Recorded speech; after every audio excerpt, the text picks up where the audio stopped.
Hi, community. Today we're talking about getting on the same page as your spouse when it comes to your finances. Yes, this is the big topic.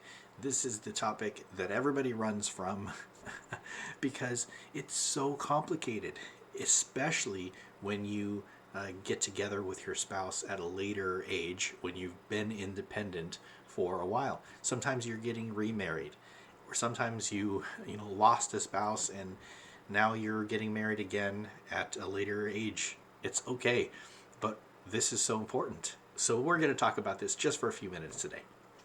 How do you get on the same page as your spouse with your finances when you've done it your way for so long, or they've done it their way for so long? A lot of butting heads can happen here. And so the temptation would be just you handle your money, we're done, and good luck to us all, right? That's the easy path, the easy temptation, but we all know that really doesn't work the best. Now, it can work, but it doesn't work the best. We've heard all the statistics, we hear everything about when you get on the same page, when you handle your money together, it forces you to talk about it, it forces you to live life together. Yes, all that's true.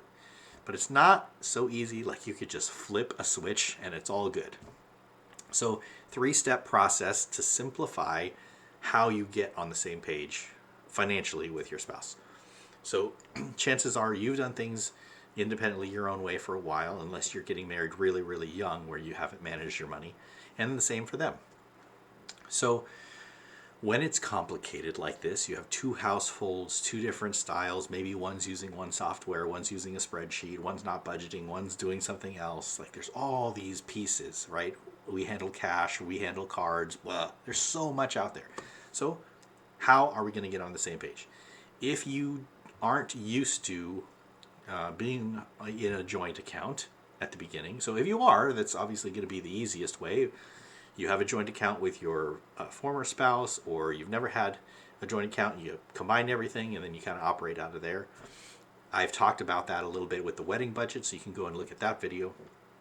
But that's kind of the easiest way. So today's videos, we're going to talk about how do you combine, how do you get on the same page when you're not on the same page. So one of the worst things you can do is force yourselves to get on the same page when you're not really. You don't have the same dreams, you don't have the same hopes, you don't have the same values, you don't have the same fears. None of that is the same. So to just force yourself to be like, we're going to be those kinds of people who have a joint account or we're going to have everything in it, it's not going to work because each person's hopes, dreams, fears, anticipation, all of that's going to come out in frustrating ways. And you're going to be like, why do you handle it this way? Why do you handle it that way? Why did you spend money here? Why did you spend money there? Oh my gosh, like talk about a disaster. So 3 easy steps. The steps aren't easy, but it's the 3-step process is easy to understand. The first thing is you're going to have your own stuff at this point. You're going to combine to one joint account. That doesn't mean put all your money in there, but you're going to start here. You're going to have a joint account where you have your household bills and household expenses come out of it.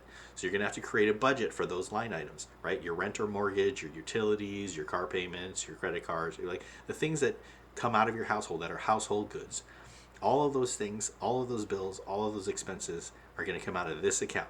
Now, how do you get money into that account? You have to agree. Now, you're going to make different incomes if you're both working, or you can have one income if one of you is working. A specific amount of money every single month goes into that joint account, and then you pay your bills out of that. That's pretty simple. Now, if you have two incomes, varying levels, you have to agree on how much each of you are going to put in here to cover this entire joint account, the bills and expenses. So you do have to do that budget to figure out how much money you need on a monthly rolling basis to contribute to that. Then you decide how much each of you are contributing to that account. That's a harder discussion than just like, boom, boom, you're good. But you have to have that conversation based on the numbers, and then you agree there. Once that is agreed upon, now you're starting to get to a place where you're going to have a really hard conversation or set of conversations. That's step number 2, is start to have meaningful and deep and productive conversations about your values, about your dreams, about your hopes, about your realities, about your fears, all of those things. You start talking about money so that you begin to learn about each other so you know what's happening over there. You don't just assume that you know exactly what they're going through. They don't assume that that they know exactly what you're going through, what your hopes are, what your dreams are, what your desires are, what your fears are. You have to start learning that about each other. So in the meantime, you know all of your household bills and expenses are being taken care of. That's like the number one worry that people have is, oh my gosh, if we do it his way, her way, his way, whatever, I'm not going to be able to pay the bills. I'm not going to be able to groceries. I'm not going to, like, it doesn't matter. All of that kind of stuff is like, oh, good. It's done. At least we can survive. We got all of our bills taken care of. Now we start having those conversations. Once you have those conversations on an ongoing basis regularly, you're going to get to know each other a lot better. You're going to figure out how life really works with that other person. Then that's step 2. Then the third step would be working toward getting on the same page so that eventually you can have as much money as possible in here jointly, if not all of it. So ideally it would be all of it, everything is combined.